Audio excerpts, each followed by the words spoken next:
तयारच होणार चांगलं वाटलं मस्त पोरं तयार केलेली असो.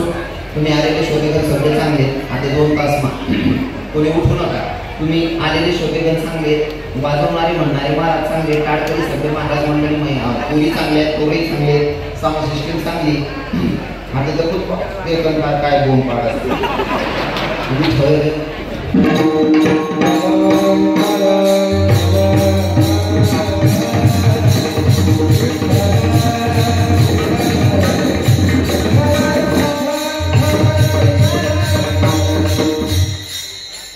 गणपती बाप्पाचं आगमन झालेला आणि गणपती बाप्पांना येऊन 4 दिवस झाले. सगळ्यांना माहिती आहे गणपती बाप्पा कोण आहे. गणपती बाप्पा कोणाचा मुलगा आहे? हा, महादेव आणि पार्वती. बरोबर. कारण तो विषय सगळ्यांना माहिती म्हणून जास्त वेळ गेला. मी शॉर्टकट सांगतो नाही का. पार्वती माता एक दिवशी अंघोळीला बसलेली आणि अंघोळीला बसली तिथं रक्षण करण्यासाठी दारात बसवलं. नंदीला सांगितलं की आतमध्ये कोणाला येऊ देऊ नको. पण नेमकं घडलं असं, शंकर भगवंत आले आणि नंदी शंकर भगवंताचं वाहन आहे, देवाचा अपमान करू शकत नाही. नंदीनं सांगितलं आई साहेबांनी कोणाला यायला मनाई केलेली, हे कोणा जाऊ शकत नाही. शंकर भगवंताला सांगितलं तुला कळतंय का मी कोण आहे. नंदी म्हणले जा. आता भगवंत गेले. शंकर भगवंत गेल्याच्या नंतर पार्वती आई साहेबांच्या ज्या सखिया होत्या त्यांनी सांगितलं बाई तू देवाची पत्नी महादेवाची बायको, पण तुझ्या रक्षणासाठी तुझं स्वतःचं काहीतरी वाहन पाहिजे, कोणीतरी हक्काचं पाहिजे. मग पार्वती मातेनं आपल्या अंगाचा मड काढला आणि मडचा गणपती बनवला. बरोबर आहे ना? असं आहे ना. पार्वती मायनं अंगाचा मड काढला आणि त्याचा गणपती बनवला. बरोबर आहे ना? काय पार्वती माता इतकी गणली गणपती बन जायचं महिला होती.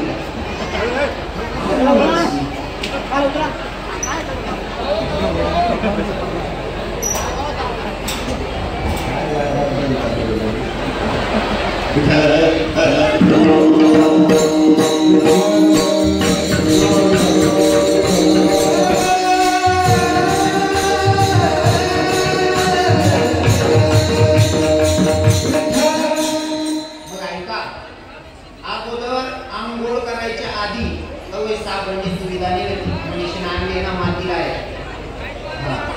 मातीला आहे. ही माती आई साहेबांनी काढली आणि त्या मातीचं पुतळा तयार केला, म्हणजे गणराया घडवली आणि त्यांना सजीवंत मंत्र जपून त्यांना जिवंत केलेलं आहे, म्हणजे बाळ घडलेलं आहे. आणि आता त्याला बसवलं की भाई आता कोणाला मध्ये येऊ नको, आजच्या नंतर तू माझा मुलगा आहेस. गणपती बाप्पा बसलेले, शंकर भगवंत आले. शंकर भगवंतांना बघितल्याच्या नंतर गणपती बाप्पाला बघितलं. शंकर भगवंताला गणपती बाप्पाला शंकर भगवंताला गणपती बाप्पा म्हणले तुम्ही मध्ये जाऊ शकत नाही. शंकर भगवान म्हणे देणं नाव तू कोण आहे म्हणे मी पार्वती आई साहेबांचा मुलगा. तू बापी कोण बाप आले नाही मन माहिती पार्वतीला माझी पत्नी ऐकत नाही. गणपती बाप्पा ऐकत नाही म्हणून शंकर भगवंतांना रागातच गणपती बाप्पाचं शिरच उडवलं, शिर उडवलं. आणि मग पार्वती मातेला कळलं की माझ्या लेकराचं शिर उडवलं माझ्याच पतीनं. हट्ट धरला, ज्याला तुम्ही मारला ना तो माझा मुलगा आणि माझ्या मुलाला तुम्ही मारलेलं आहे, त्याचं शिर कापलेलं. काही करा पण माझा मुलगा जिवंत झाला पाहिजे. भगवंत काही करू शकतो. देवानं सांगितलं एक काम करा. त्यांच्या घरांना सांगितलं जो कोणी पहिला भेटेल त्याचं शिर तोडून आणा आणि ते शिर गणपतीला बसवा. गणपतीने ते शिर बसाडीनं हात केला. हाती पहिला भेटला, हात केलं, शिर बसाडायची. मग आता मला तुला प्रश्न विचारायची इच्छा आहे.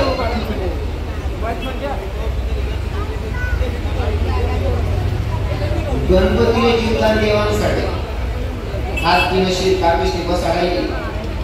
पण मग बिगर मानना हात ती का बसायची? हात तिने काय पाप केलं? कारण नसताना फक्त जीवना बोलायला बसण्यासाठी हत्ती मरवायला ना.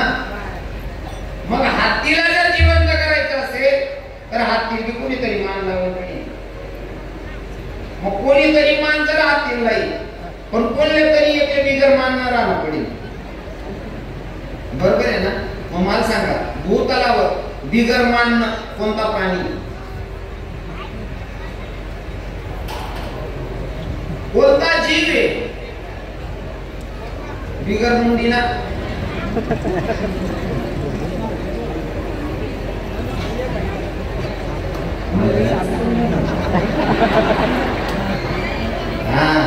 बारीक बारीक गोष्टी बोलतो सांगा ना अवगस मला.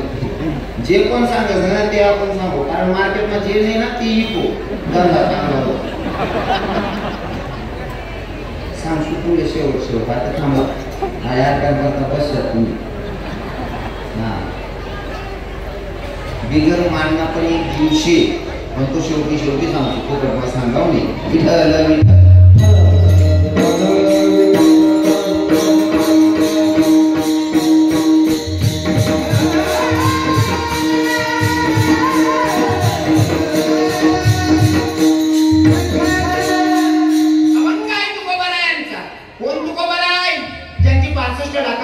लोकांना दान करावी ती तुकोबार आहे. कोण तुकोबार आहे?